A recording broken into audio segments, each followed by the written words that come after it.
이게 탄핵 사유가 된다고 볼 수도 없고요. 이화영, 이재명 재판에 관여할 목적으로 진행되는 청문회라는 비난을 받지 않을 수 없습니다. 해보지도 않고 이런 청문회를 왜 하냐라고 불만을 가지신 분들은 참여하지 않아도 됩니다. 이 탄핵조사 청문회에 참여하라고 강요한 사람이 없습니다.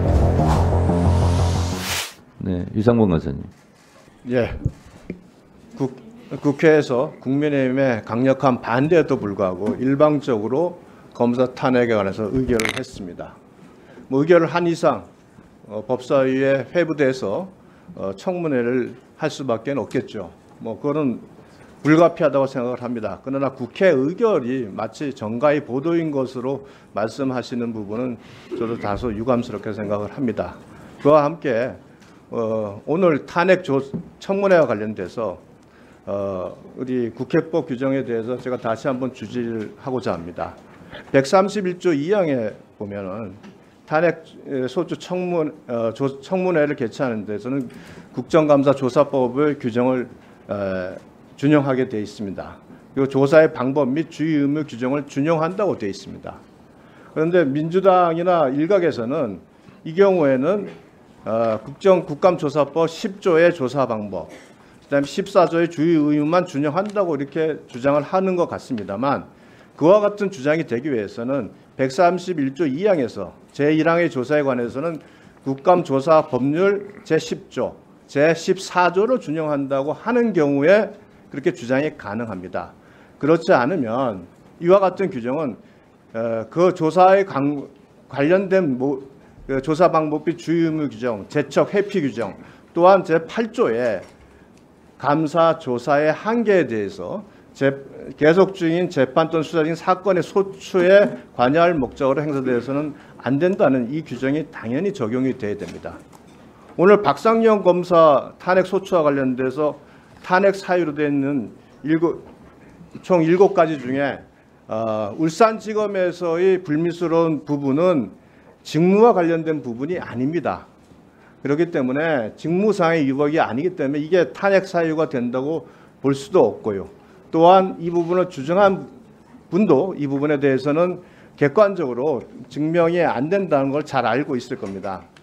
나머지 부분은 결국은 현재 진행 중인 이화영 증인 재판, 이재명 대표 재판에 관련돼서 그 진술의 당부를 다툴 수밖에 없는 내용들입니다. 그렇다면 오늘 여기서 논의되는 모든 것들은 결국은 재판에 관여될 수밖에 없고, 결국 이 청문회는 그 이화영, 이재명 재판에 관여할 목적으로 진행되는 청문회라는 비난을 받지 않을 수 없습니다. 얼마 전 언론들에서도 오늘의 청문회에 대해서 법원에서 이루어질 재판을 국회에서 진행하고 있다는 강력한 비난을 한 바 있습니다. 이 점을 주지하셔서 적어도 구체적 공소 사실에 대한 주장이 반복되는 일은 없어야 된다고 생각합니다. 네, 유상범 간사님 의사진행 발언에 대해서 또 위원장으로서 답변 드리겠습니다. 오늘 하는 박상용 검사 탄핵조사 청문회는 국회법 130조 1항에 의해서 본회의에서 의결되었습니다. 본회의에서 직접 탄핵을 하는 경우에는 200명 이상 3분의 2 이상으로 탄핵을 할 수 있습니다만, 이 사안은 본회의에서 의결하기를 법사위에서 조사해봐라 라고 회부를 했기 때문에 오늘 탄핵조사 청문회를 하는 것이고요. 이 탄핵조사 청문회는 국회법 절차에 따라서 진행되고 있다는 점을 말씀드리겠습니다. 그리고 국회에서의 증언감정법 국정조사 준용 규정에 의해서 자료 제출도 실제로 대북관계, 외교관계, 국가기밀사항이 아니면 다 제출하게 돼 있고요. 이것이 국회에서의 증언감정에 관한 법률 조항까지 우리가 따라 들어가서 오늘 청문회를 하고 있는 것이고요. 그리고 박상용 검사에 대해서는 우리가 탄핵해야 된다, 안 해야 된다 하는 것을 결론을 미리 내린 것이 아니라 법사위에서 조사를 해봐라. 그래서 조사 결과를 본회의에 보고해라. 그리고 그 조사 결과 내용에 따라서 탄핵 여부를 결정하겠다라는 절차 과정에서의 오늘의 청문회가 있다는 점을 다시 한번 말씀드리고요. 박상용 검사에 대해서는 실제로 탄핵 사유에 여러 가지 의혹들이 있는데 제가 몇 가지만 말씀드리면 실제로 이화영 피고인의 법정 진술에 의해서 연어 진술 회유가 있었다. 술 파티가 있었다. 이런 부분이 있고요. 이거는 형법 123조 직권남용죄에 해당되고요. 그리고 변호사를 누구 소개시켜준 거 아니냐 이런 의혹도 있습니다. 이것은 변호사법 제36조 재판 수사기관 공무원의 사건 소개 금지 조항에 위반 의혹이 있습니다. 이것도 알아보자는 겁니다. 그리고 뉴델리 보도에 따르면 공소 제기 전에 피의 사실이 공표되었습니다. 이것도 검사가 아니면 이렇게 언론에 유출할 수 있느냐 하는 의혹이 있는 겁니다. 이것은 형법 126조 피의 사실 공표조에 해당되는 것입니다. 오늘 조사해보자는 것이고요. 그리고 형집행법 위반도 있습니다. 형의 집행 및 수용자의 처우에 관한 법률 제41조 접견 조항을 위반했다는 의혹이 있습니다.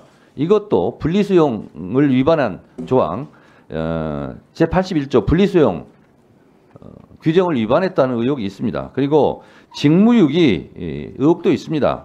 형법 122조 직무유기입니다.